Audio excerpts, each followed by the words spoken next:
I woke up this morning to the sad news of the stampede at a popular tomb in Mehran, Israel. As of now, they're saying 40 dead, many of them children, and more than 100 injured.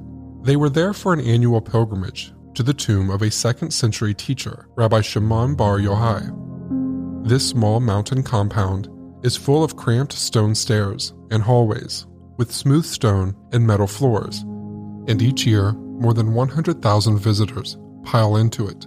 This year, on April 30th, just past noon, some began to slip and fall down a narrow staircase after its metal floor became slick with water from spilled drinks.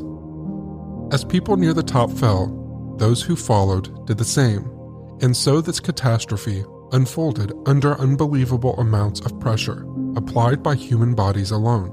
By the time it was over, the metal handrails lining those halls were visibly bent and twisted. Our prayers are with the victims and their families.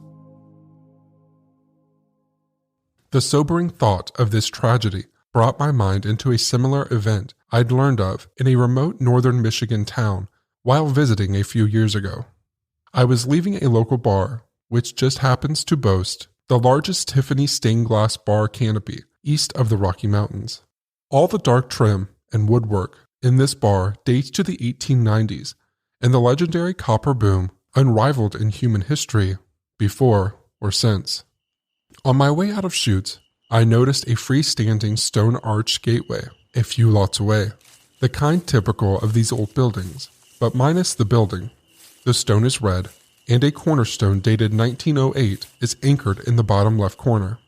Through the archway, sitting behind it at a distance, is a bright green State of Michigan historical marker telling the sad story of that place.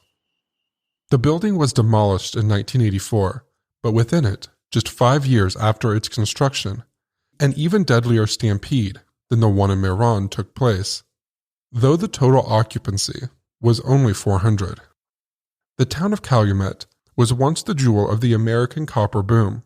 Though it was called at the time Red Jacket, it was a pocket of culture and civilization in a still wild frontier. It's still wild today. The sky feels low, too low, and locals joke about there being just 3 seasons: winter, a 2-week summer, and mud. But there was a time when this remotest peninsula, often already remote peninsula, was hopping. Money poured in because money poured out. There was a stretch of time in the 19th century when this small peninsula, the Keweenaw Peninsula, and the already remote Upper Peninsula produced 95% of all American copper. Deposits were so plentiful and pure that in some places you could simply pick them up off the ground and hammer them into pots and pans in their raw form. Copper isn't as sexy as gold or silver, but the copper rush of the 19th century was real, and people were getting rich. Baptist Church Stampede of Birmingham, Alabama in 1902, and the Station nightclub fire in Rhode Island in 2003. Every Christmas Eve, locals still commemorate the Calumet disaster by lining the snowy walkway to that isolated archway with luminary lanterns, 73 of them, one for each of the victims.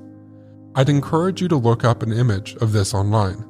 It's a small but touching tribute to one of the most tragic events in American history. I'll leave you with a recording of a tribute by Woody Guthrie called The 1913 Massacre.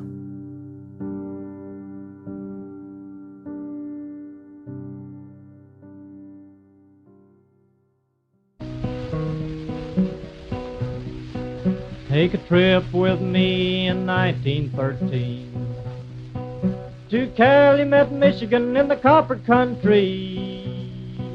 I'll take you to a place called Italian Hall, and the miners are having their big Christmas ball. I'll take you in a door and up a high stairs. Singing and dancing is heard everywhere. I'll let you shake hands with the people you see and watch the kids dance round the big Christmas tree.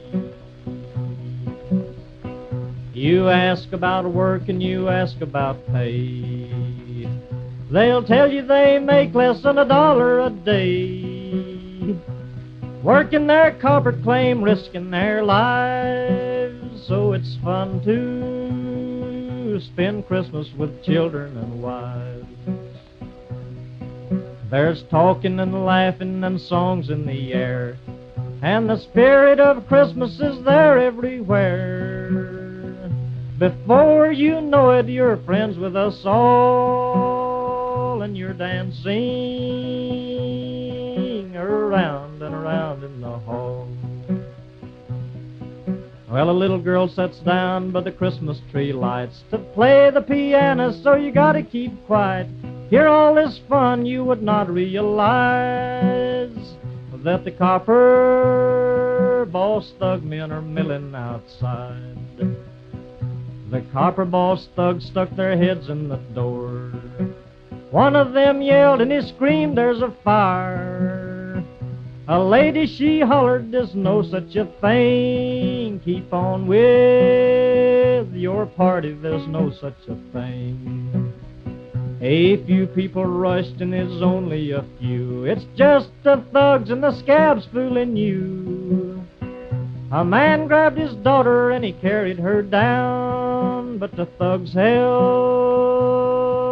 the door and he could not get out. And then others followed, 100 or more, but most everybody remained on the floor. The gun thugs, they laughed at their murderous joke, while the children were smothered on the stairs by the door. Such a terrible sight I never did see. We carried our children back up to their tree. The scabs outside still laughed at their spree, and the children that died there was 73. The piano played a slow funeral tune, and the town was lit up by a cold Christmas moon. The parents, they cried, and the miners, they moaned.